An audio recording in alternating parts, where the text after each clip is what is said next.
Thank you. Thank you so much for coming. Cornell University is located on the traditional homelands of the Guayacona, the Cayuga Nation. The Guayacona are members of the Haudenosaunee Confederacy, an alliance of 6 sovereign nations with a historic and contemporary presence on this land. The Confederacy precedes the establishment of Cornell University, New York State, and the United States of America. We acknowledge the painful history of the Guayacona dispossession and honor the ongoing connection of the Guayacona people, past and present, to these lands and waters.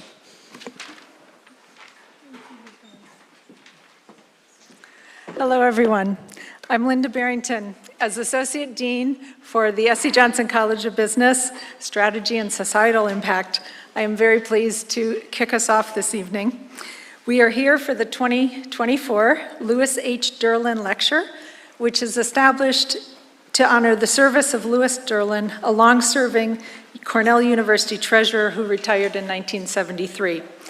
During the time that he was treasurer, Cornell's investment portfolio grew more than 7-fold, enabling an untold number of scholars, students to research, learn, and write here at Cornell.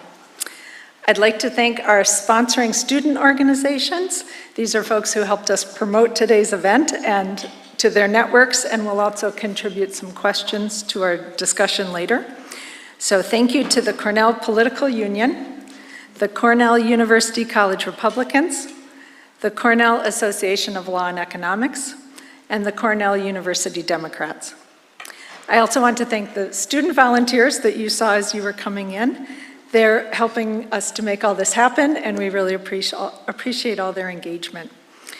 This year's Durland Lecture is also in support of the Freedom of Expression theme year. And you might wonder how freedom of expression connects to a College of Business, and it's actually quite simple. Business cares about well-functioning organizations and markets.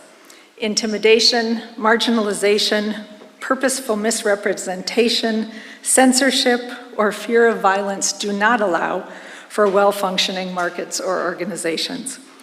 Any high-functioning marketplace or organization is underpinned by mutual understanding, active debate, and free exchange of information. And that is what we are here for today, a civil, respectful, and active exchange of ideas.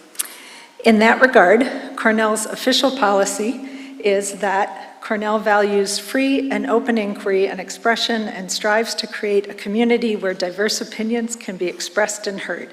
As provided in university policy, a speaker has a right to speak without intimidation, and the audience has a right to hear what that speaker has to say. Actions that prevent a speaker's ability to be heard or the right of others to listen are a violation of university policy. To most fully protect the free expression of rights of speakers and protesters alike, anyone who duly interferes with the program will be warned, and the responsible individuals will be asked to leave. So, as our 2 speakers have crafted their conversation to include topics on which they may not agree, we will also be applying this policy to them as well as to everyone in the audience. So, in addition to you here, I am happy to welcome over 600 people who are registered online viewers with our eCornell platform. And in particular, our virtual audience includes Barbara Collier, who is the widow of Lou Durland, and we're thrilled that she can be with us today. We are also thrilled that President Martha Pollack is joining us, and it's my honor to introduce her. Martha E. Pollack is the 14th president of Cornell University and professor of computer science, information science, and linguistics. She is an expert in artificial intelligence with a research focus on natural language processing and the design of assistant technology for people with cognitive impairment. As president, Martha Pollack has worked across the university to advance Cornell's excellence by investing in collaborative cutting-edge research and evidence-based approaches to teaching and learning, by fostering an inclusive and equitable community, and by leveraging the complementary strengths of Cornell's urban and rural campuses. President Martha Pollack believes in bringing forward Ezra Cornell's vision of our university being the first truly American university, meeting the challenges of our present and our future. President Pollack.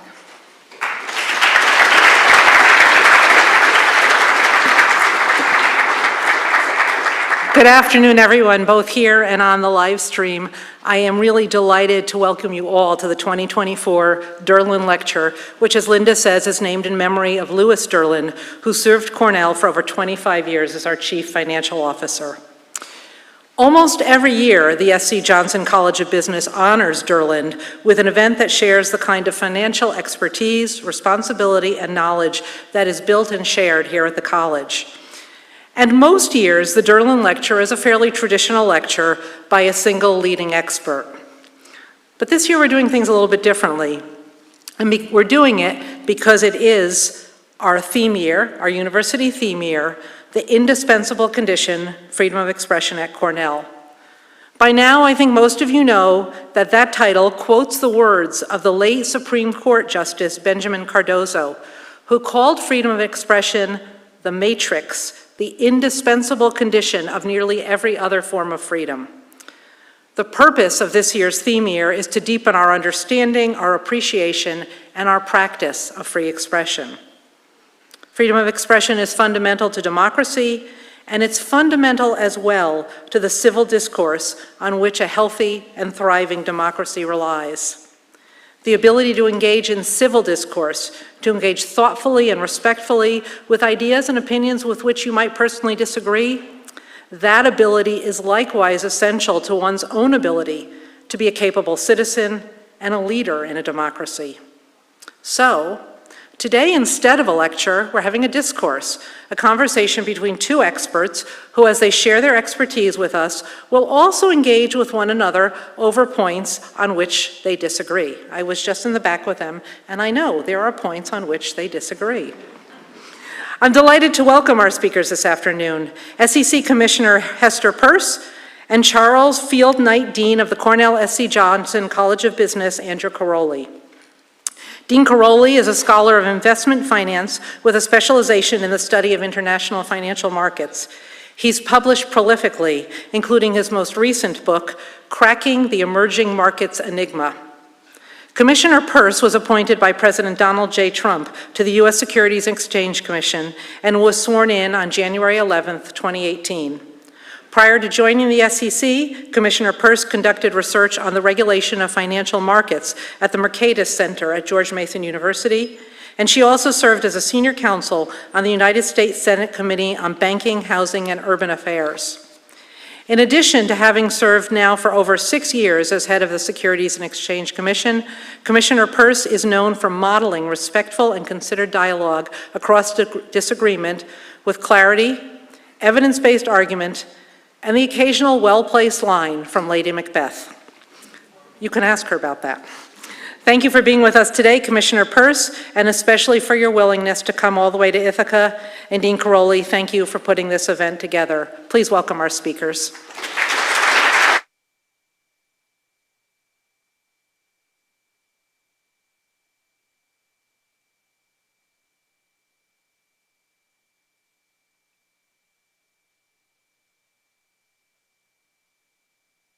Can you hear us? Should we pause and wait for the microphone?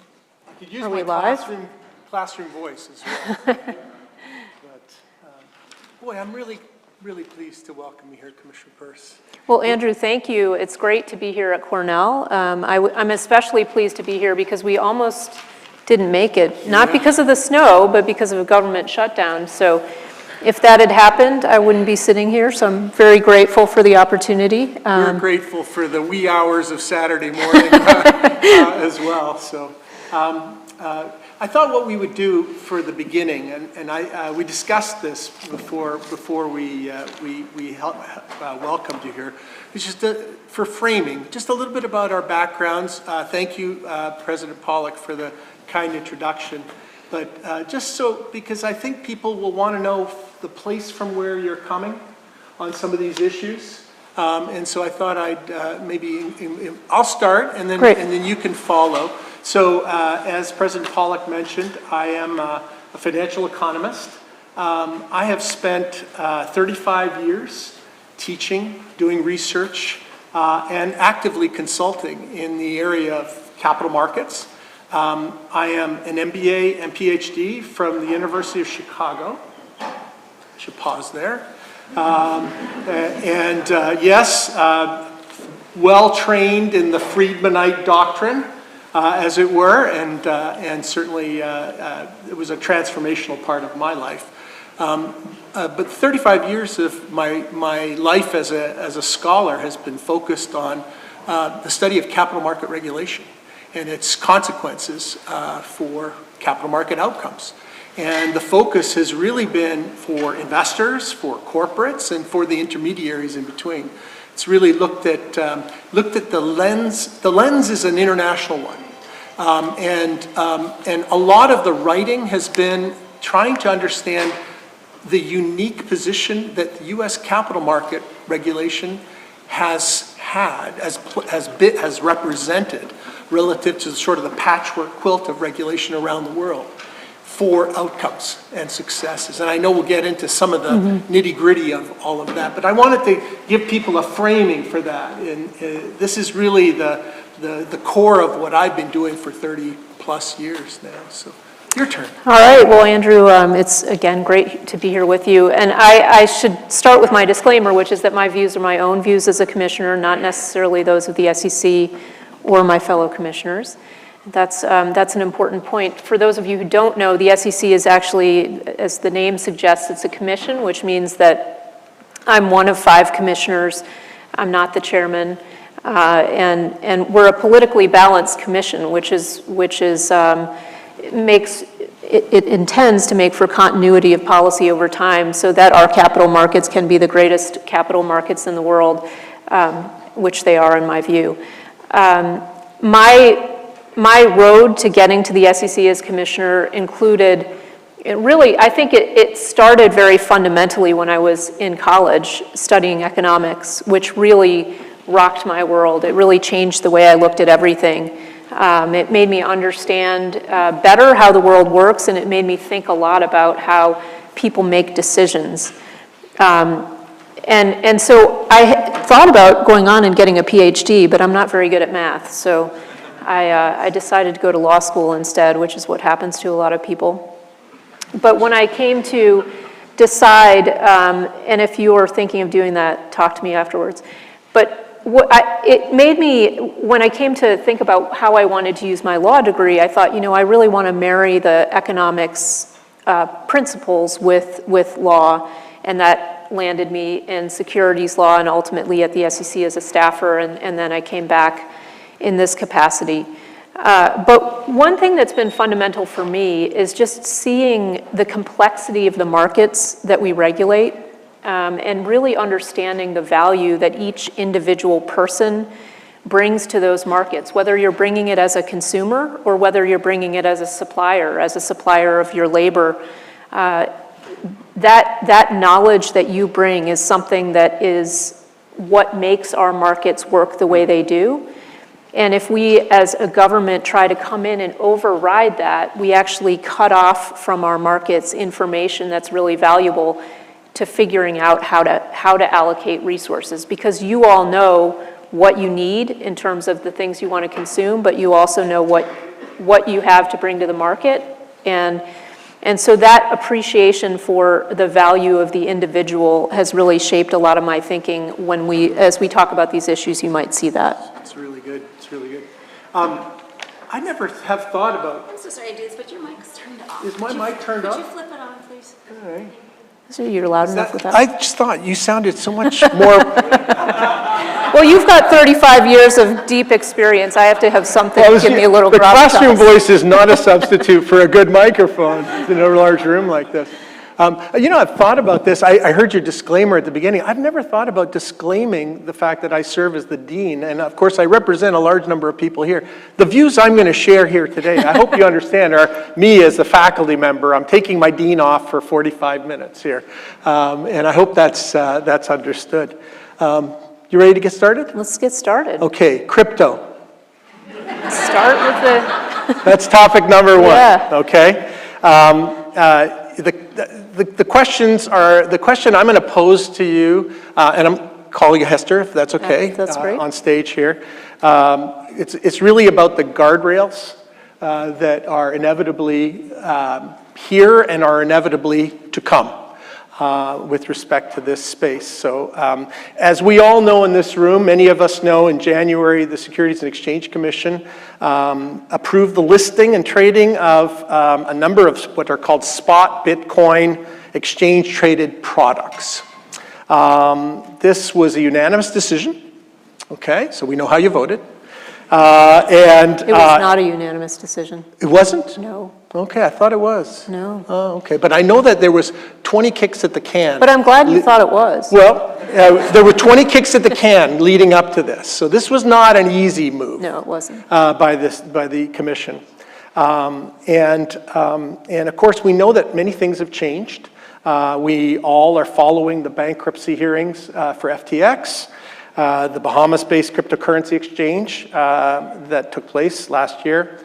And this year, the crypto exchange Binance has just had a $4.3 billion settlement with the Department of Justice. I know you can't comment on this, and that part of that agreement is that it is exiting from the U.S. So here's putting it back to you. You gave a speech in January. I'm going to read your words, okay? You talked about, quote, how much of the crypto world is burning, the fires that bad and careless actors lit in the crypto world last year offers lessons for the new year. And then you also added, quote, one important lesson is that the marketplace should not wait for regulators to fix problems. Although crypto enables reduced reliance on centralized intermediaries, like the ones we listed, people should take the same precautions as they would when dealing with any other company. Unthinking trust in centralized intermediaries is antithetical to crypto. As you assess a company's products and services, consider the risks. So I'm asking you if you can articulate what you think are the right kinds of protections that we need out there. Mandated disclosure, standards of conduct on purchases and sales, registration statements, layout framework for us. Sure, I mean, and I think that it's difficult to talk about crypto in this one bucket and paint it with one brush because it means a lot of different things to a lot of different people, and we've gone through different iterations, right? Now we're back in a bull market again, and you see some kind of crazy behavior when you are in a bull market. People take risks that in hindsight, after the market has come crashing down, look pretty foolish. So I guess my core message is that people, when they're taking their money and buying anything with it, need to be asking some questions. They need to be skeptical about how they're about the promises that are being made to them, and they need to think about how to invest. So I think there's a lot that can be done just by exercising common sense and thinking about things.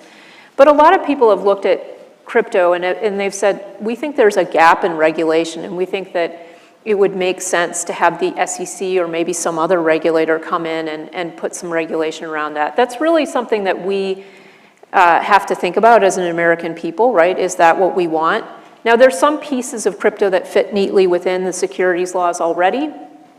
For those things, we can regulate them under the securities laws, though we may want to have a bespoke disclosure regime. For example, when you think of a small crypto project that's launching and trying to sell its tokens, it's not going to make disclosures as if it were a company that's at the New York Stock Exchange doing an IPO. So you need to tailor the requirements so they fit the stage at which the company is. And I would argue that there are certain things that you want to know about a crypto project that are different than what you'd want to know about a company that's, an IPOing company. But then the question is, do you want to have crypto asset exchanges regulated in some form or fashion? And if you're going to do that, then you think about, should that be the SEC that provides the regulation there? We know how to regulate exchanges that trade other things like stocks.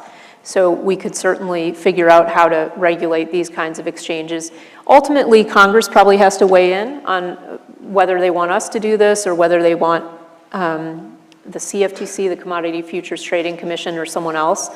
But I think a case can be made for that. A case can be made for just having it all rely on self-regulation. So, I'm not really wedded to a particular outcome, except you can't design a regulatory framework that's just designed to push everything outside the US. That's my one caveat, I'd say. And I think a lot of what we've done as regulators so far is we've used regulation as a way to try to force all of this activity to happen outside the US.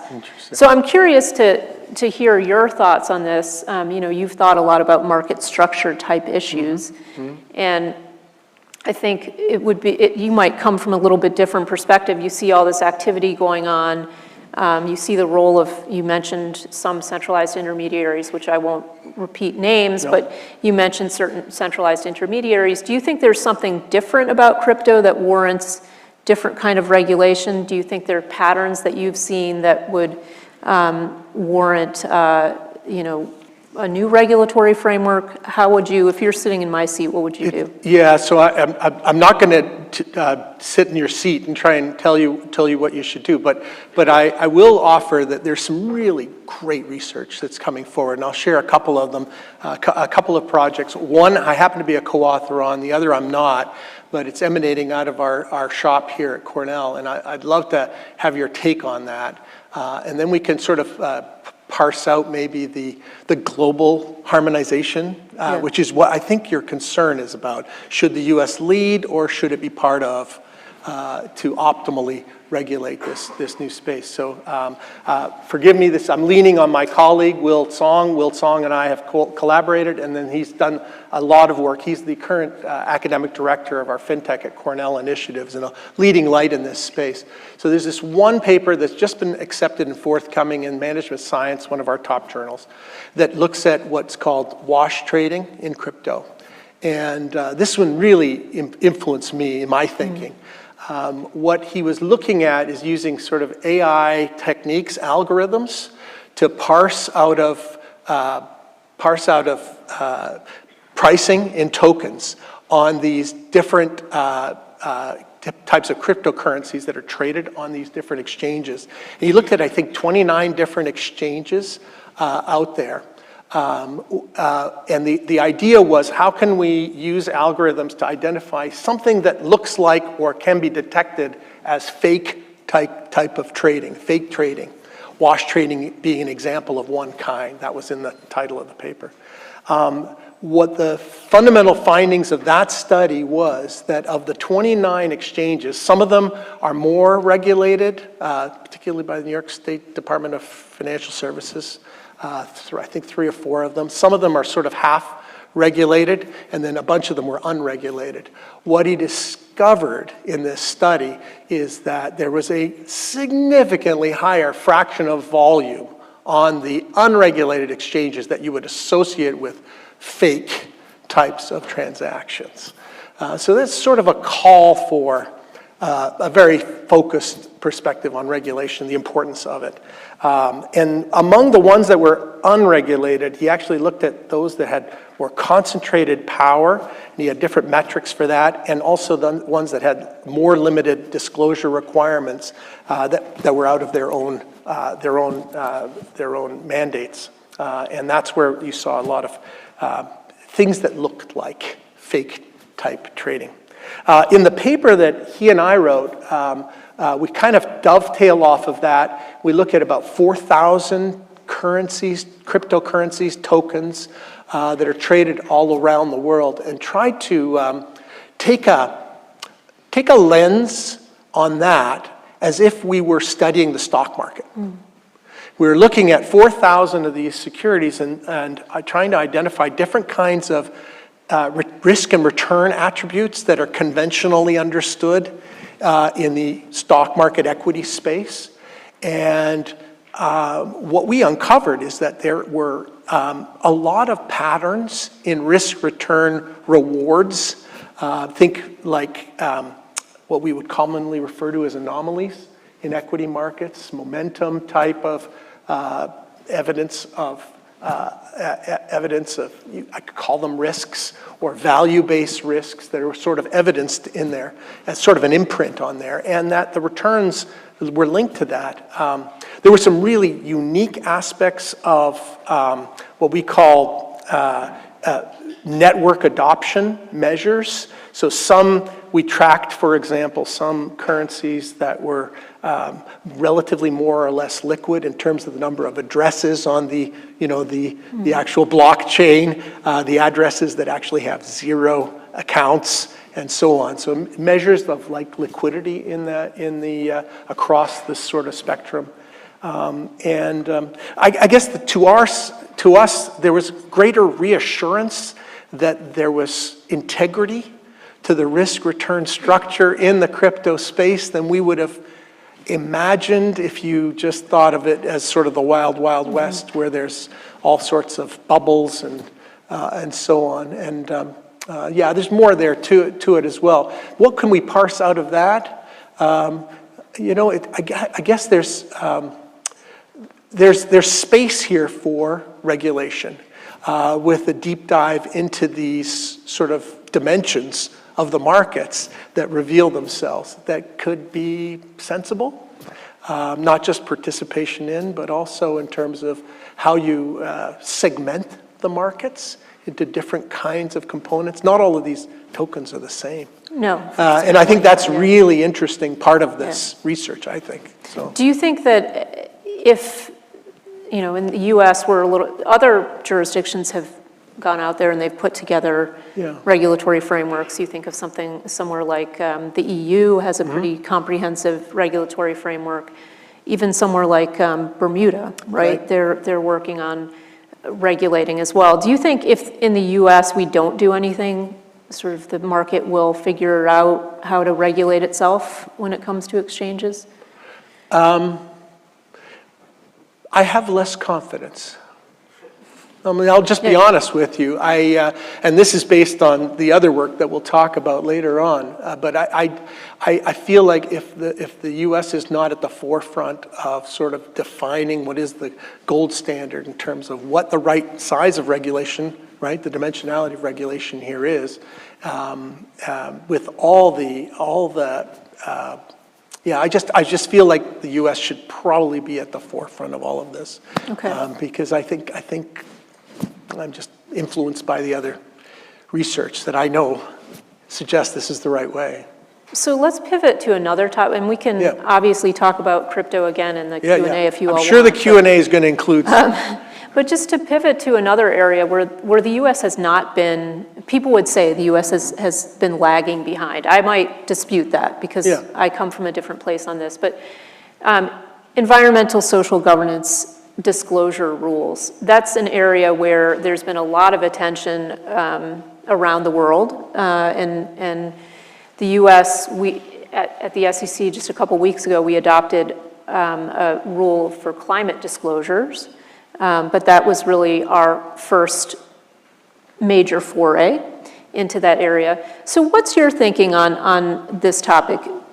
Mandatory, voluntary, do we need to have a lot of mandates around ESG disclosures? Should there be different rules for companies that are green versus companies that are brown? Do we even know what that means? Can you tell from your research, is there a way to sort of distinguish among companies and see if they're paying more or less because they're more green than someone else? Well, I appreciate that. So my take on this, again, comes from a couple of different angles. First of all, right now, we would have to say that the current information that's out there to guide investors, and institutional investors all around the world are clamoring for information on this, which is really what's putting pressure on the SEC. I guess you can't say this, but I can say this, putting pressure on the SEC and the European standards for, sustainable reporting standards as well, and the ISSB, the International Sustainable Standards Board. They're putting pressure on the regulators to mandate more disclosures because the information that's out there to guide them on their decisions, which they know those that stand behind them, for whom they are acting as fiduciaries, they just don't feel they have the right information. We did a survey last year with a couple of colleagues in France that financial officers all over Europe, And Europe is arguably at the forefront of this in terms of the regulatory, right? I think that's reasonable to say. The survey was essentially asking finance professionals, how do they optimally integrate information about the greenness of a company or the brownness of a company into the intrinsic valuations that they need to make decisions about whether to invest or not. And the answer that came back was that there's just chaos and mayhem. Many of them rely on at least 2 different commercially available ESG ratings services to guide them. But the answers from the surveys also indicated that none of them are satisfied with that because they develop their own internal systems as well. We know there's a lot of concerns about the fact that these commercial rating systems are just not meeting the mark for those who are demanding the information. There's more I can talk about in terms of the sort of the pattern of risk and returns, the sort of backtesting of investment strategies related to greenness and brownness. But I want to turn it back to you because I know you do have strong feelings about this as well. So I'm on the side, in case you're wondering, I'm on the side of more information is better than less. And I'm actually quite supportive of these mandated disclosures. I know they represent burdens on the firms, but out of this information will undoubtedly become more refined approaches. That's my take on it.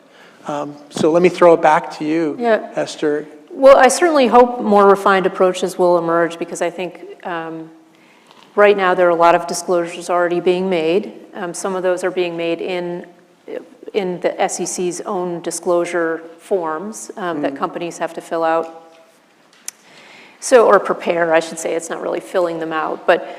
So when I look at the disclosure system in the US, the first thing the one that we administer, the first thing to remember is that what are we there for? We're there to serve investors in companies and help them get the information that they need to make decisions about whether to invest in those companies.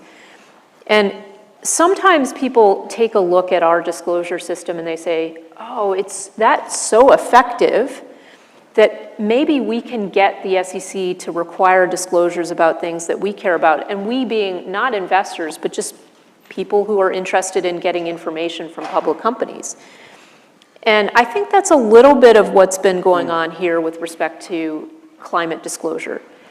Yes, we hear from asset managers who sometimes claim to be representing the views of their investors, of the owners of the assets that they manage.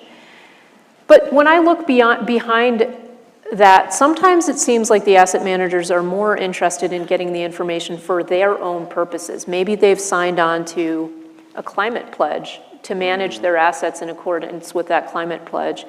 But that climate pledge may actually be in conflict with the objectives of the funds they're managing. So I take that a little bit, I come to that with a little bit of skepticism. Go ahead, please. Go ahead. Well, I was going to say, that said, I've had some issuers come to me and say, hey, we're so sick of responding to all of these ESG ratings organizations. Could you just give us one set of metrics and we'll respond to those? So I hear that call, but I think at the end of the day, what you end up with is us at the SEC telling companies what we think is important for them to disclose instead of what has traditionally been the approach of companies making a decision, you know what, climate risk actually is material for me, and so I'm disclosing it. So a lot of companies already make these disclosures. And I think the hope for consistency, the hope that we'll get rid of all these ESG rating organizations doesn't really line up with the reality, because when you look at what we did with our rule, and when we adopted the rule, I was asking a little bit about this, like companies are going to be making their own decisions about how to define key terms, and so I wonder if you'll actually get that comparability that you're hoping for. Yeah, I actually am confident that we will. I think we have experiences of this in the past, which I'm sure we'll talk about. Yeah. Like, for example, post-SOX. I mean, there was a lot more forthcoming disclosures that probably was a great enhancement for the capital markets. And I'm guessing this is our sort of post-SOX 2.0 I think on the so, green yeah. space. And that to me is a positive testimonial to what we do in capital markets here stateside. So, But I wonder, do you really think the same, so with Sarbanes-Oxley, for those of you, many of you probably weren't born when Sarbanes-Oxley was but they need to put into understand effect, it. But you should understand it, because it really was, we'd had these massive scandals in a number of big public companies. And so Congress came in and they said, we've got to do something. We have to bring some consistency into this space and rigor, right? Yep. And so one thing that a lot of companies then had to spend a lot of time on because of this Sarbanes-Oxley was around internal controls around financial reporting. And it did bring rigor. But I think there's something much less easy to put, climate data. There's some things you can put rigor around, but a lot of it is not very rigorous, and it's actually much more difficult. And even around certain major accounting concepts, there's still disagreement on how to calculate those. I think we're going to see much more lingering disagreement around ESG metrics. We're not supposed to agree, and we don't have to agree. So I actually believe there will be order created out of this chaos with a more coordinated effort on disclosures here. And I'm really glad for the rule being voted forward. But I do appreciate the perspective that you're worried that there's some people that are in the checkbox mode, and that's how they think about this exercise. We do know one study, I'm looking at some of my colleagues here, was it Florianberg that published last year? I'm looking at one colleague over here for affirmation here, that published last year, you guys probably saw it, that showed that the unconditional correlation among 8 different major ESG ratings agencies, the rank correlation of their actual indexes and standards was as low as 0.25, 25%, which is suggestive of chaos. One of the unintended consequences of this that I've been sort of thinking about, Hester, that makes me again want to hope to create more order out of the chaos, is when we actually, this is another study that I did with a PhD student here. We looked at a backtest strategy, sort of looking at green and brown portfolios over the last 10 years. And we looked at the US and we looked at the rest of the world.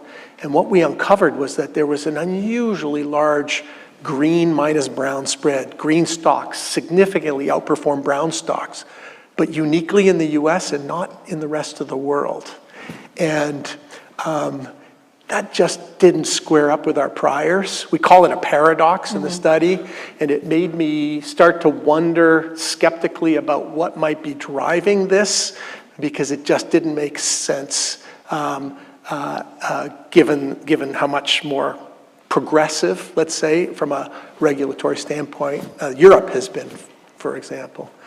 So I'm a little bit worried about what I will call, in my words only, for anybody online, green return distortions. And I worry about it from the perspective that people are actually acting on these signals that are coming out of these ratings agencies that guide them on their decision making, and it may be leading us to act in a way that we wouldn't otherwise. And if we didn't have this, like we do in other markets, we might not. So you think what's driving it is lack of good information? It's a lack of good information. I think the US, one unique feature of these ratings agencies is that the coverage in the US is disproportionately greater than in the rest of the world. And that's what worries me, that we're getting a skewed view into what this information is doing or not doing for investors. So anyways, do you worry that we're going to end up with a large group of consultants who are going to get paid a lot, who will produce equally unreliable data? I don't worry about that because I think of that as an opportunity. That's part of the refinement exercise. Yeah. Again, going back to post-Sarbanes-Oxley, what did we see but a whole new practice for many of our large consulting firms that came out of all the testimonials that were required of companies, CFOs, CEOs. So I'm okay with that part. All right, well, I'm worrying about it. All right, that's fair, that's fair, that's fair. Can I quote you back some of your comments, just so for framing? Sure, Do sure. you mind if I do that? No, not at all. Because this was April last year at a conference in Stockholm. You talked about how you're worried that it will drive private capital to, quote, check, this is ESG standards, will check the right officially sanctioned ESG box, not where it will meet the best human needs and solve societal problems. You're worried that humans, quote, sometimes behave like sheep and follow others uncritically into investing fads that government regulation can exacerbate by distorting incentives. We may actually be agreeing here more than we realize. Maybe this because might agree with your research. But yeah. we're coming out with a different recommendation, aren't we? Because you're not worried about the burden of these incremental disclosures. I'm saying, no, bring it on, because I think it will help us create order out of this chaos. So. Well, so this speech was not particularly well received in Europe, as you might imagine, because I was questioning a lot of what they're doing. And I think, you know, Europe, you described them as being sort of more forward on this stuff. I said progressive. Progressive, right? And I think, you know, that is how most people would describe them, because they're definitely driving the conversation in the world, right, on these issues.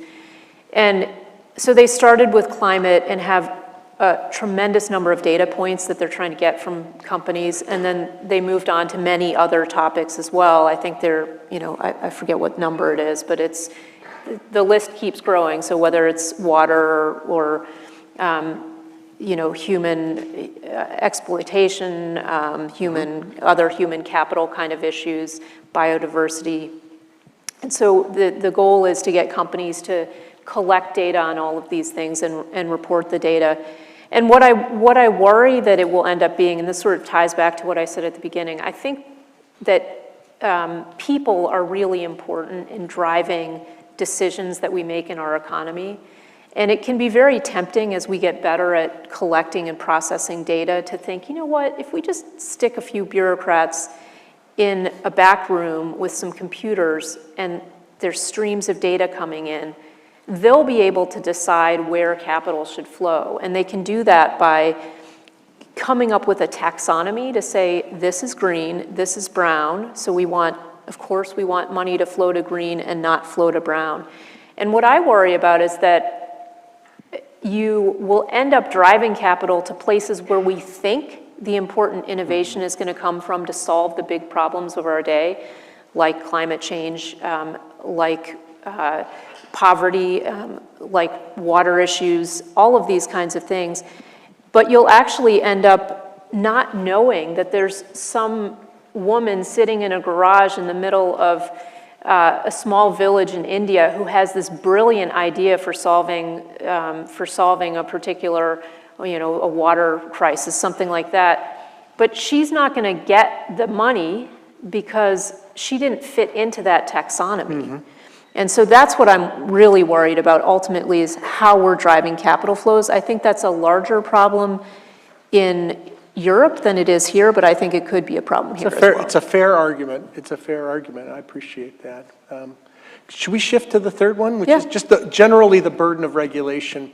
So I was prompted to bring up again some comments from December. It was a sort of, it would have been easily overlooked, but you actually put out a statement in December in regards to the annual budget cycle for the SEC and units thereof, and it just caught my attention. So if you don't mind, I'll frame it this way. Probably didn't catch anyone else's attention. Well, maybe I'm the only, I don't think so. So for those of you who need a little background, as Commissioner Peirce mentioned, in the aftermath of those accounting scandals around 2000, we created this thing. There was the Sarbanes-Oxley Act that had all these provisions to ensure better integrity of the actual financial reporting and testimonials from financial officers of corporations. In fact, we at universities actually have to abide by SOX in our testimonials as well. But one of the important institutions that is I think it's a subunit, we think of it as a subunit of the Securities and Exchange Commission, is called PCAOB, Public Companies Accounting Oversight Board, PCAOB. What this unit was designed to do, given the problems of Arthur Andersen and WorldCom and so on, was create a more rigorous process by which we would regulate the auditors of the public companies' accounting responsibilities. And this is a 5-person commission. It reports to, you appoint. It's actually not part of the SEC. It's a self-standing body, but it does report to us, and we appoint the board members. And you also fund it. The funding you oversee. We vote on the funding. You vote on the funding. Public companies fund it. So here we are. We're celebrating the 20th year of the PCAOB's founding. And Commissioner Peirce, when talking about the PCAOB's budget, which was going to grow by $385 million, a 41% increase from only 5 years ago, questions whether or not this is all worth it. I think that's the essence of what it was. I think there were a number of supplementary questions in your statement that asks, are we getting good value for our money? And does the PCAOB actually still work? Is some of the questions. Or did it ever? Or did it ever work? And so here's my question to you. And this is me reading between the lines, is what kind of rubric or framework are you using in your judgment as to whether or not a unit like that is, meeting the mark relative to its funding commitment? Like, what's an optimal amount of regulation? This is the general question. Yeah, I think it's such a good question, Andrew. And so when I think about auditors, accounting is such an important discipline. So for those of you who are studying it, that's fantastic. A company has a responsibility to put out financial statements that people can rely on, but one of the ways people know they can rely on it is if there's an auditor who has audited those financial statements. So the problem that we saw in the crisis that led to Sarbanes-Oxley was that there had been auditors, but these financial statements clearly had major problems. And so what had happened, what had gone wrong, and that's why the PCAOB was created to create sort of an independent regulatory body, independent of the auditors, that would oversee the work of these auditors. Well, so now 20 years on, we're seeing that the PCAOB itself is coming out and saying, hey, 40% of the audits that we look at have problems. And so I'm thinking, wait a minute, 20 years and we're still we're at a place where 40% have problems. Are you, as an audit regulator, doing your job of not only spotting problems, but helping to work with audit firms so that they don't have these problems when they're running these audits? Now, you probably have to ask, how serious are these problems that they're finding? But I think it's a fair question to ask whether there's a different way that we could regulate audit firms. I think another metric, so one thing I look at is this failure rate, but another metric I look at is how is competition doing in the audit space? We still have just a handful of audit firms that do almost all of the large public company audits. It's a really hard profession for smaller firms to break into and to compete. So should the audit regulator be doing something to think about fostering better competition? So those are some of the metrics that I look at, but I'm curious to hear from you because you've spent a lot of time thinking about regulation generally and just how regulation can help capital markets in a particular jurisdiction to stand out. So any thoughts from you? Yeah, no, I appreciate that. And this is really the core of what I've been spending my 30 years doing. I came into it actually in a serendipitous way, I would say. Early 90s, I was certainly interested in studying international capital markets in general as a subject matter. But what I had uncovered was a unique phenomenon, which was that in the 1990s, 80s actually started, there was a huge number of companies from all around the world that were choosing to secondarily list their shares on the New York Stock Exchange and NASDAQ. I'm sure many of you know this. We're now talking about almost 400 companies from all around the world. They not only list at home in the country of domicile, but they also secondarily list. We use the term American Depositary Receipts as the form. The form is not the issue, the choice is the issue that I was really interested in.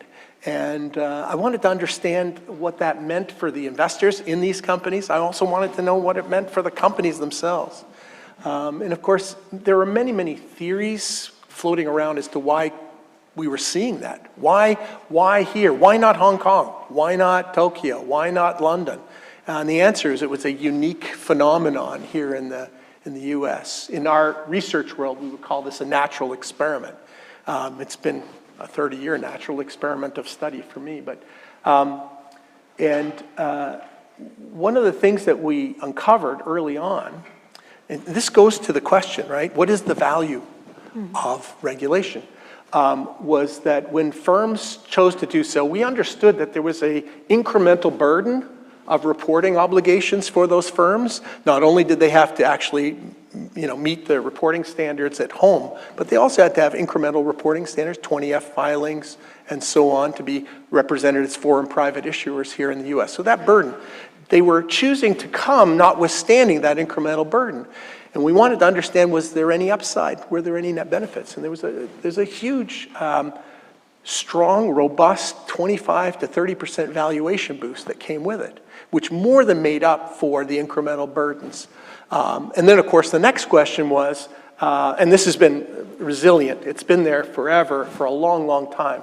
Firms that come to the US get a huge valuation boost, lower cost of capital, big valuation boost.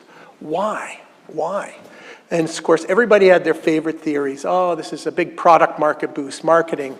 No, it's about the greater liquidity in the underlying trading in the shares. No, it's something to do with new investors coming. What we discovered, and probably the research with which people associate me, I've certainly spent a lot of time with our friends in the Division of Economic and Risk Analysis and international, actually, at the SEC talking about this, is that this is a story about regulation. Where we see the boost is concentrated in the firms that come from countries with weaker regulations and that experience this significant delta in the regulatory oversight that accrues to them from the US. That is not seen as a burden, but an opportunity for them. Why?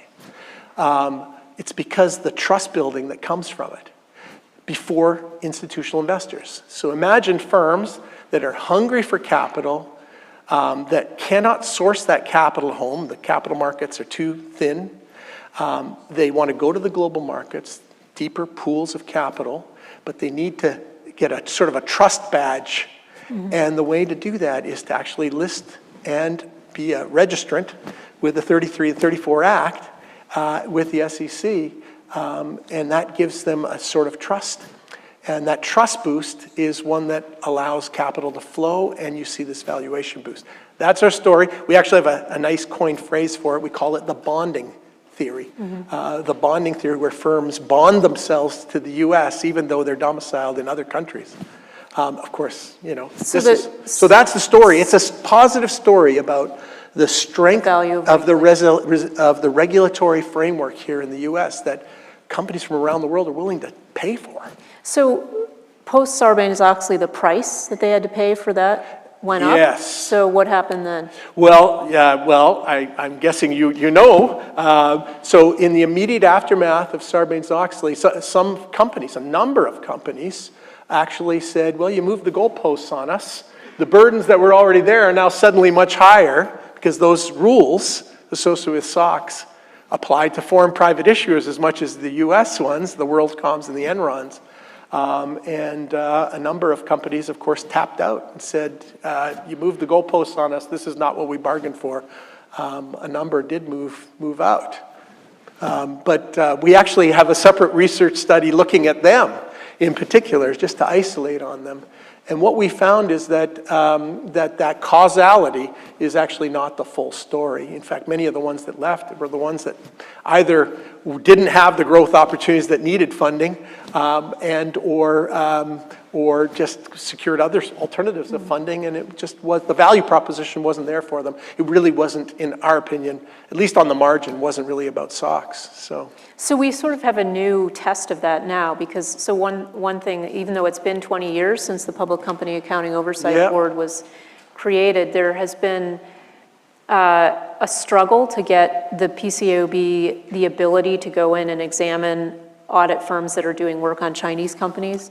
So recently, there was legislation that then sort of empowered the PCAOB, and the PCAOB has been doing inspections. So any thoughts on what that's going to lead to? Yeah, and you can go Google me on this. I was very much opposed to the Holding Foreign Companies Accountable Act that was passed by Congress. And I'll tell you why I was at the time. I mean, many of these Chinese companies that came, and there's now almost 250, 300 Chinese companies that are domestically listed in Shenzhen, Shanghai, that are now here in the US. Many of them came for the very kinds of reasons that I was articulating before. And yes, tempting to say, things have gone horribly wrong, but I think they actually haven't.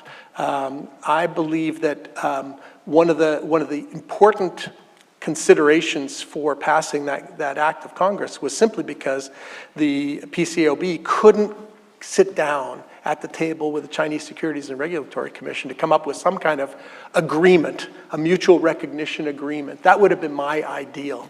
I'm really disappointed that we had to actually use the force of Congress to actually affect this change. There will be some Chinese companies that delist themselves.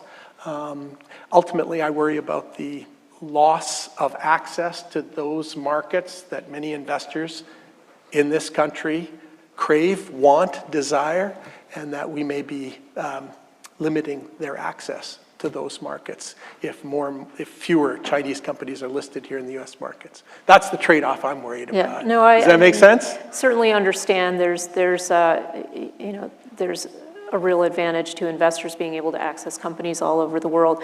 But I think there are often instances where we run up against foreign law that makes it hard for us to hold companies, whether it's a public company or whether it's an investment advisor, to make sure that we hold them to the same standards that we hold other companies in our markets. I agree with that. I think that if we had come to an agreement, I think that would have been a mutual recognition agreement. We know how to do this. We do this in other settings here in the States. But I think it's time we open up some questions here. I think we've warmed you guys up with a whole variety of issues. We have some microphones. And we're happy to talk about other topics. Yeah, any topics, feel right? Limited to these particular ones. But we're looking for some volunteers here. You have to stand up, I think, come to the microphone for us to Ask you to come get in line if you have a question. Yes, we do. So we have a question right here from a student, Daniel Obaseki. Come on up. Okay. So you predicted this, that we're going to have a discussion about crypto during the Q&A. I just have a question for Commissioner Peirce regarding the self-regulatory ability of the crypto market. Obviously, for the past few years, as crypto has gone more popular, we have seen time and time again more and more rug pull schemes, and I understand people should be skeptical of these form of currency before they put their life savings into it. However, some have been created with good intentions and have worked out the same outcome. So I wanted to ask, what is justifying your faith in even the possibility that the cryptocurrency market can self-regulate?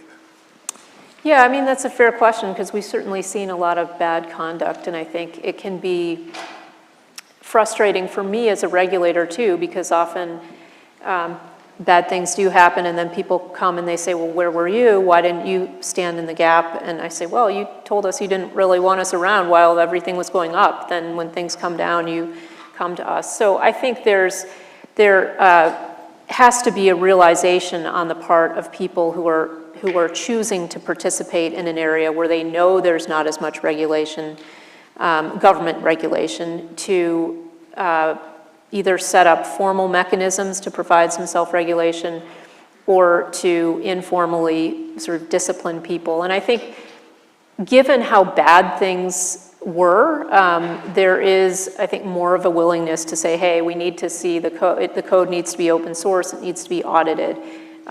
We need to be thinking about if this counterparty is coming to deal with me, I want to know who the counterparty is, and I want to understand what kind of collateral they're bringing. So I think people can learn from bad things. They can make decisions. Again, I think at the end of the day, it's a question that we as a society have to answer, which is how do we want regulation and how do we do it? I'm arguing that if there's a model, there is an option for a model self-regulation, but you just have to make it clear to people that there isn't a government regulator there backing you up, and then people can make their own. I'm confident that people can make their own decisions when they recognize, okay, we're really on our own here. So whether you carve out all of crypto or whether you carve out certain areas like DeFi and you say, you know what, this is going to be an area where you're on your own, that's a conversation that we have to have. Thank you. Let's go over to this side here. Thank you both so much. I'm curious, millions of Americans right now are struggling. In the past few years, Americans with holdings in the stock market have seen those holdings provide some pretty poor returns. And yet, many congressmen are insider trading with abandon. And the SEC is seemingly not doing anything about this. Is it inability or unwillingness to solve this problem, and what do you think can be done to address it? You can handle that, because he's talking about my bosses. Your bosses, yeah, so I better take it. We have very strict insider trading regulations in this country that govern corporate officers. I don't see why we wouldn't have similarly strict regulations on the actions of our elected members of Congress. It just seems like appropriate. Now, I don't know if that falls on the SEC or whether it is in fact Congress that should be probably taking this up in some of their select committees, but.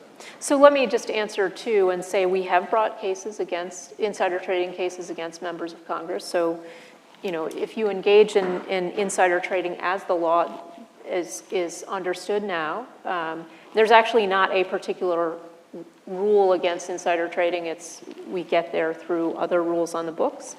But if you violate that, it doesn't matter if you're a member of Congress or someone else. Now, there's a separate question about whether Congress wants to have specific rules around the kind of information that it comes into possession of, and what particular, as you said, maybe that's more a decision. That's an internal decision, isn't it?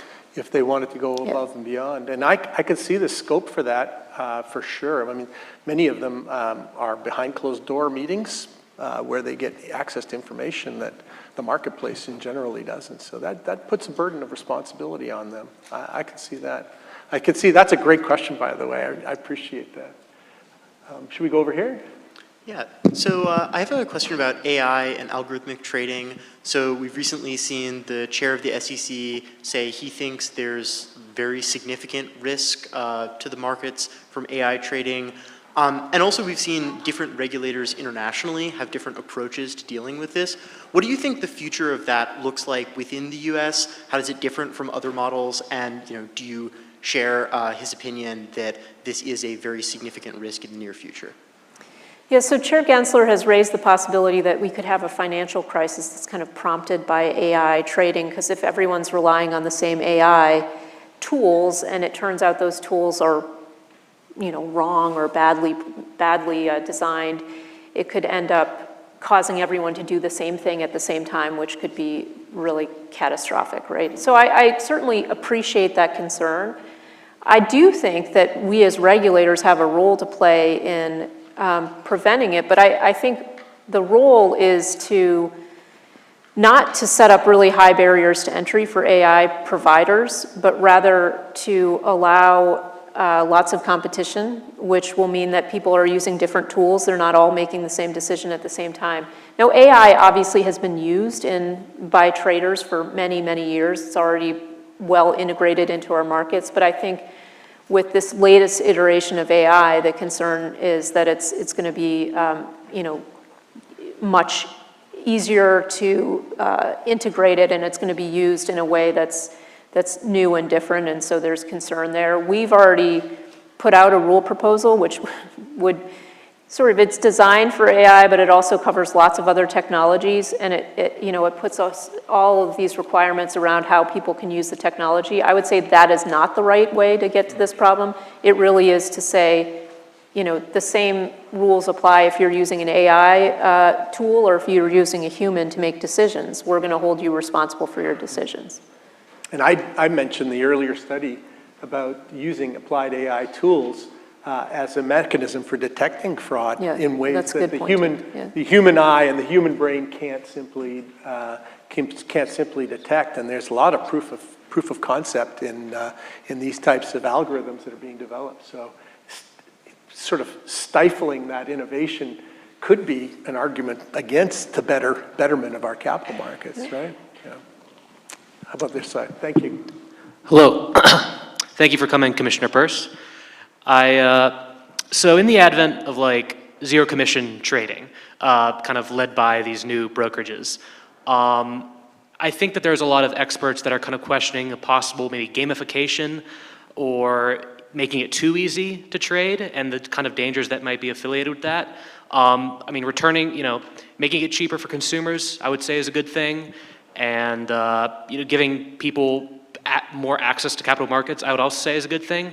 But with that said, do you think that there is a space or is a role for the SEC or another government body to kind of look at the potential dangers of this and maybe protect consumers from these platforms? Great question. So it is a great question, and I think it's very topical because, again, the rulemaking that I just mentioned, the one that dealt with AI, is kind of also designed to get a little bit at gamification. And again, I have real reservations about that because I do think that cheaper prices for consumers is a good thing. Now, that doesn't mean that people shouldn't take into account the other costs that come with trading frequently.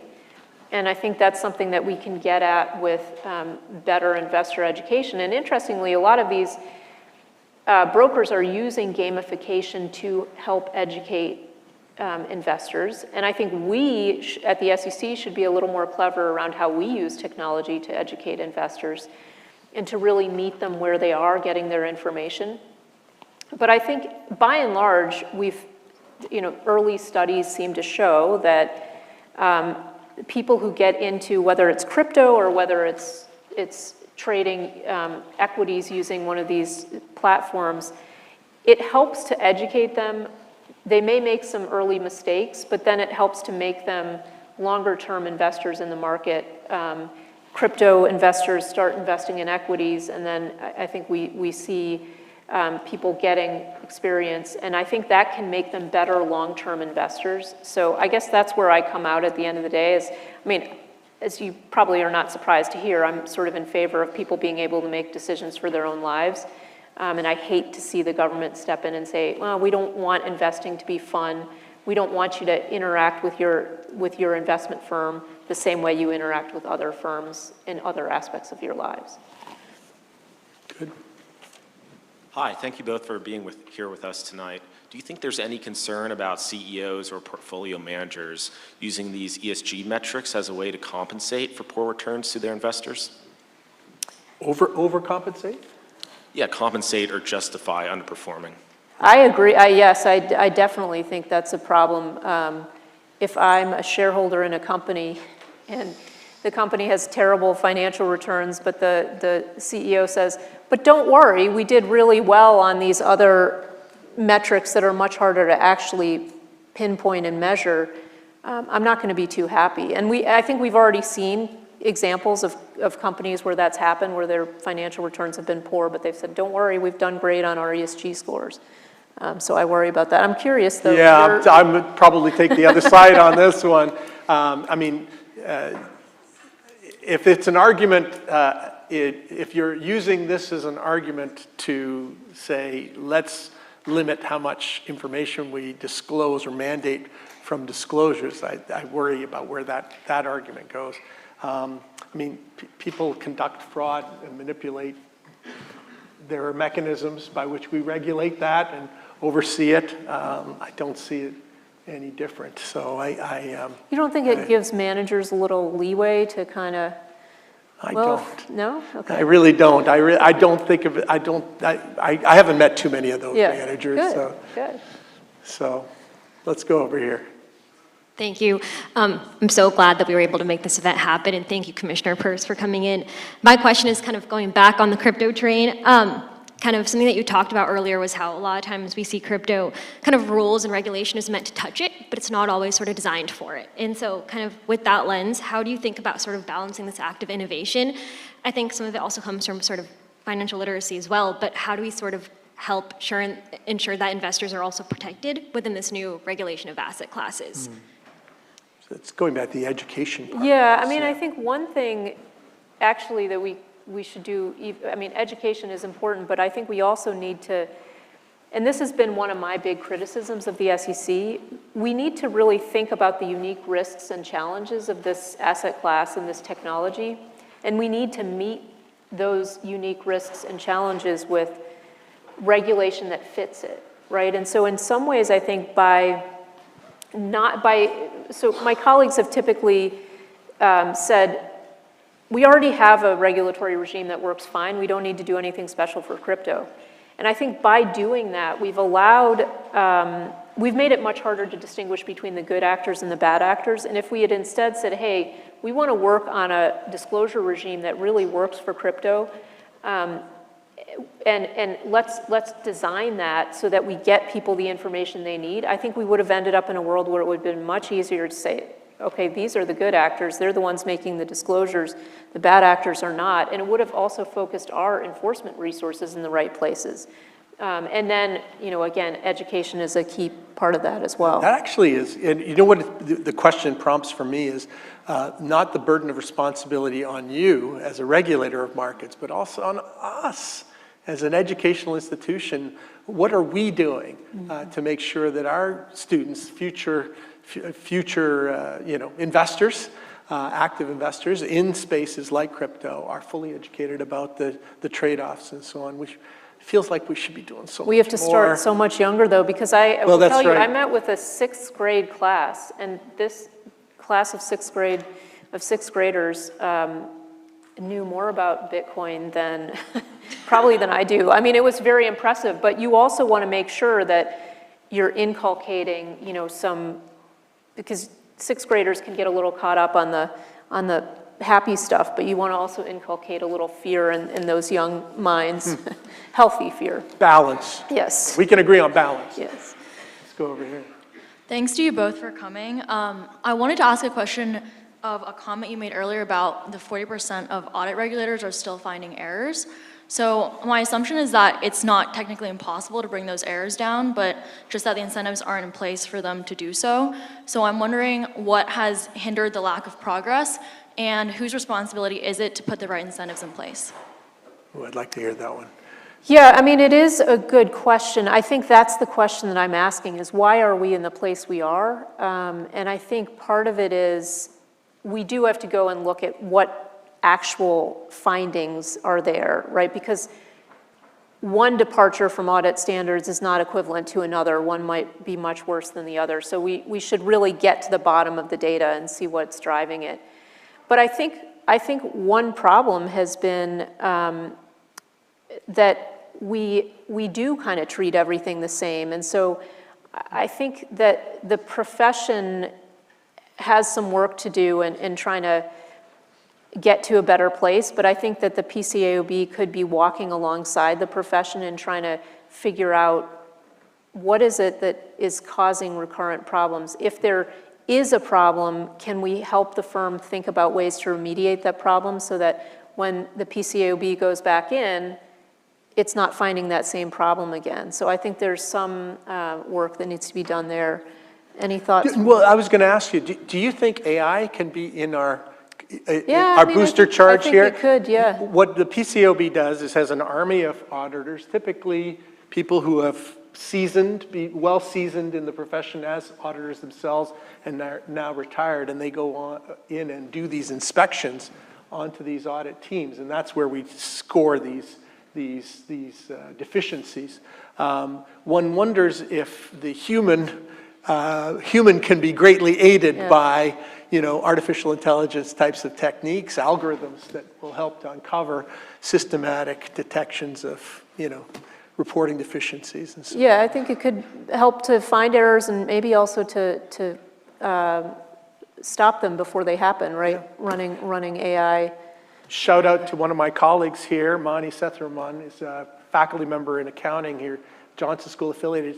He's one of our world's renowned experts on computational linguistics, going through financial reports and using the power of those techniques to sort of deconstruct corporate financial reports for this. I know the potential is there. And I think one of the really important things is that if you can get to a point, I mean, we really need people to go into the audit profession. We're losing, people are aging out of it. We need new people to come in. And I think one of the things that can make it more attractive is to say, hey, we want you not to do all the grunt work, which technology can do, but we want you for your judgment, right? We want to spare your time to really exercise judgment. Now, that's not to say that you don't need to understand how the technology is working, but once you understand that, can we save your time and your mind? And maybe that means we get better audits out of less work. The answer may not have gone where your question was intended, but certainly is interesting. I have a question from online, okay, which is for Commissioner Peirce. Can you please say more about U.S.-led regulations? When do you think it makes sense for the U.S. to lead versus follow or not? Oh, good question. Yeah, that is a good question, and it's one that I think about because in some sense it can be a benefit for us to wait. We can see what works in other places. I can look around the world and see different approaches to crypto regulation and say I like that from this one and something else from another. So I think there's some advantage to not jumping ahead, especially when you're talking about a new technology that's still developing. You don't want to put an inflexible regulatory framework in place and then find you have to change it. But I think when we're seeing innovators choose other places because of a lack of regulatory clarity here, then I say, wait, we better be a little ahead of the curve and we better come in with some regulations. Yeah, regulatory arbitrage. Yep. Over here? Oh, no. Let's go back over here. Linda stepped in. So. Thank you, Commissioner. Thank you, Dean, for the insights. My question is, so with the core objective of crypto being a decentralized currency, do you think it's going to lose its popularity when it's becoming? Yeah, a little closer. Get a little closer, I'm sorry. So with crypto being, the core objective being a decentralized currency, do you think it would lose its popularity once it becomes in a regulated environment? Moreover, crypto operates in a lot of cross-border transactions, which makes it harder for jurisdictional, present a lot of challenges for for regulators. So how would the SEC protect investors who get involved in these cases? Did you get that? I don't know that I got the whole thing. Did no, you? There was a lot there. So I think you're basically asking, do I think that crypto is going to lose its popularity when people...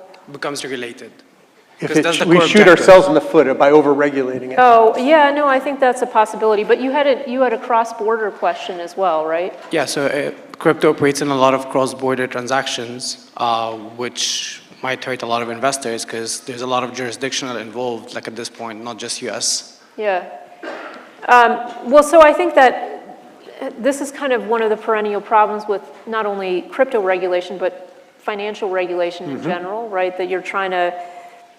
Sometimes you've got two jurisdictions that have an interest in a transaction, and if you don't have comparable regulation, it can be problematic. I think cross-border payments is a really interesting use case for crypto, and I think it's one that, there's so much room for improvement, right? Remittances are very expensive, cross-border remittances, and this is you can radically change people's lives if you get this right. And so I think it's really important for us to make sure that we're working with, and we do a lot of work with our international counterparts to make sure that those transactions can happen. I'm not sure if that really answers your question, but happy to talk to you afterwards as well. But it underscores the importance of the payments infrastructure. Yes, yeah. That really what I think is one of the great advantages of the crypto space is the integrity of the payment systems that could blossom from all of that. Again, a shout out. I don't know if Susan Joseph is here, but this weekend's FinTech hackathon focused on payment systems, and it was a huge success. Anybody in the audience that participated in the hackathon? We had people from all over campus on that. Thank you. Thank you, thank you, thank you, thank you. Let's go over here. Hi. In the recent years, there's been a rapid emergence of perpetual options in the crypto space. So these perpetual options are often issued by both public exchanges and market makers, such as DYDX, and by layer 3 applications that are using automatic market makers on decentralized networks, such as Ethereum. So the SEC has taken action on publicly exchanged market makers such as DYDX, but not much has been published on the action that should be taken on automatic market makers that facilitate the issuance of these perpetual options on decentralized networks. My question for you is, what is your opinion on how and who should regulate these synthetic options? Can you comment? Yeah, Are you well, allowed to? I mean, I can comment just sort of generically, and I'm not going to give any view on whether or not there are securities laws being violated.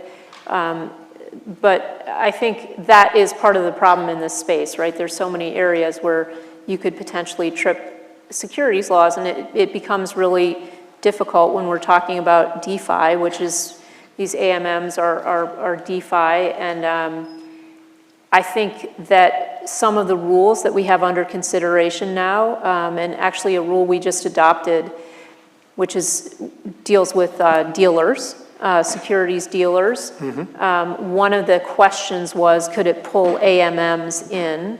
And if so, who would register as a dealer when you're talking about an AMM? So I think that that's one area where people are thinking about it right now, because they have to figure out whether they have to register under the new rule. And then we have a rule that redefines exchange in a way that could pull in some of these automated market makers. But again, I don't know who has to register. I don't know what that actually looks like. Yeah. And so I tend to worry that when we start pulling in decentralized things, we're actually pulling in people-to-people transactions that maybe wouldn't have been pulled in the traditional financial world. So I think this is one of the most interesting areas to think about how regulation applies, and I don't have the answers yet. But I think that's a great question. It is a great question. This is going to challenge the SEC of the future. Yeah. Well, and I think of the near future. Decentralized finance and trying to understand the bots from the humans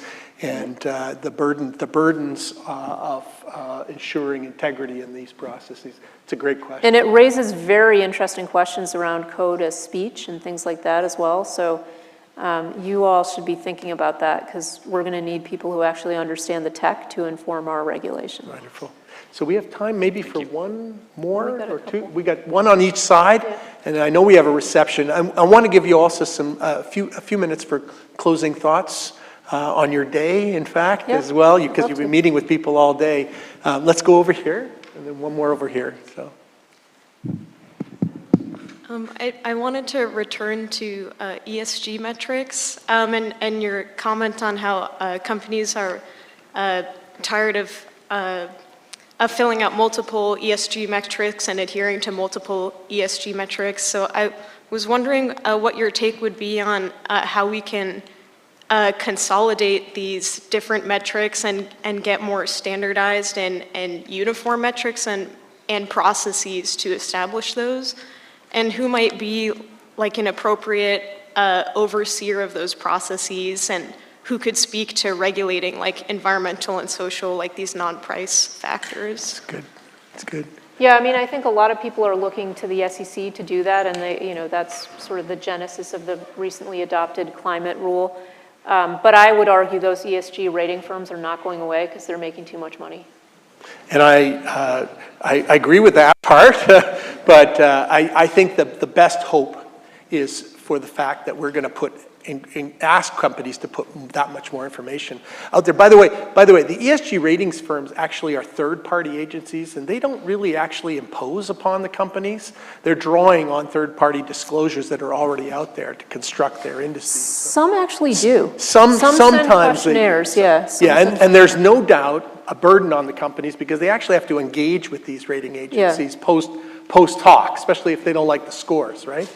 But I think our best hope, and I'll stand by that from what I said earlier, our best hope for clarity in any hope of clarity in terms of harmonization of what standards there are is going to be with more information, not with less.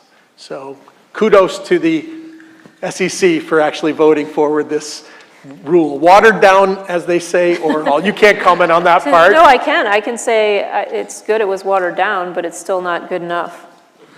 Okay, so that one we might have to explore together later this evening. Go ahead. Last question. Hello, Commissioner. So my question is that since there's a trend that the U.S. and China both were placing national security as priority for their country, and ever since last year, China enacted and took national security law into effect, and which means that Chinese companies listed in U.S. market will have less and less permission to disclose their information to foreign investors, especially to investors in U.S. So as a regulator, does SEC do have any policy or approach to stop or slow this type of trend, and any advice or suggestions or any comments you may have? Well, I'm probably going to mostly hand that one over to Andrew, but just to say that I think our markets work best when companies can be transparent about what they're doing. So I think that's sort of been the principle by which the SEC operates, but happy to hear your thoughts.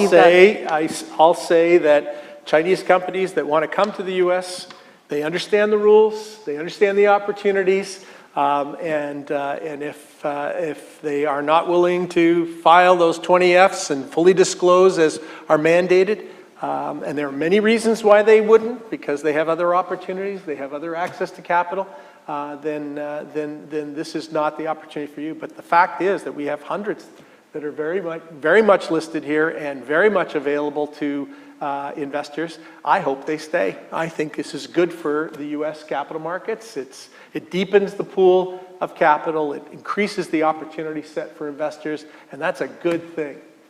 I'm sticking with that one. I'm sticking with that one. Great question. Thank you.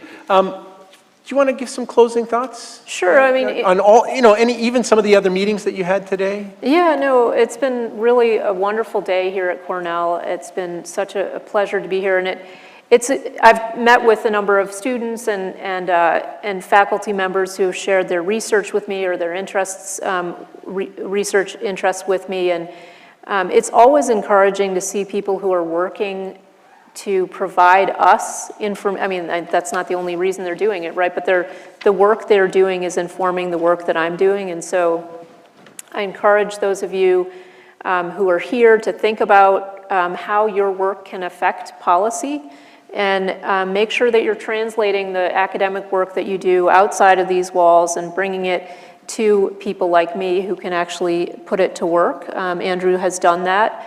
It's been a pleasure to share the stage with you. Again, I mean, I appreciate not only the work that you've done and the thinking that you've done about how our capital markets have become so important in the world, and how we can preserve their role as a place where people come from all over the world to raise capital. But I also just appreciate the optimism with which you approach these issues. I think that that's so important, and I think both of us look at the capital markets and we realize they're a way to unleash the talent of people here in the US, people all over the world, and your willingness to share your research with us, even when you might end up saying it should take us in a different policy direction than I do. I think that it's so important to have that in the mix so that we can think about it. So thank you for Thank you. And that's for what I your was help. going to say right back to you, actually, Hester. And I am so grateful that you were willing to come and do this. It would have been easier just to give a speech. But to actually have this back and forth where we actually disagree, respectfully disagree on different views about how we should be doing things, I think that is just, it just warms my heart, and I really appreciate that. I want to tell you briefly how this idea came to be. There was this wonderful feature of you in the Financial Times that I read about, the article last spring, I think it was called Hester Peirce, Republican Thorn in the SEC's Side. That was the title of the article. So you're like, well, I'm going to bring this woman in to have a good debate. Well, I just thought, gosh, I don't know her, but I thought the incredibly positive things that your colleagues, the other commissioners, said about the way you carry yourself in your role. And I've got the words here. This is from Chairman Gensler himself. Hester is a dedicated public servant who is on the opposite of almost every policy question. We have policy differences, but I very much appreciate her thoughtful contributions. Allison Heron-Lee, somebody I actually haven't met, a Democratic commissioner, says she's smart and professional, and she's never been unkind to me in our disagreements. That says something about you, and I really admire you. It actually says something about them. And I will say that that's one of the beauties of the commission structure. So you see a lot of dysfunction coming out of Washington at times. But I think the commission structure is really wonderful because I get to work side by side with people I know come from very different places than I do. And I've learned a tremendous amount from them, and I love the balance that it provides. And I think that is part of the reason our capital markets work well. Yep. I couldn't agree more. Thank you. We're going to have a reception outside in the atrium. Is that correct, Mary? Over there on the outside. And so if you don't mind, please join me in thanking Commissioner Peirce for coming and being part of this. Thank you so much. Great. That was really great. Thank you very much. Thank you. And for all those great questions. Yes, thank you all. So we'll see you out there. And you guys can bring other questions to her. Thank you very much.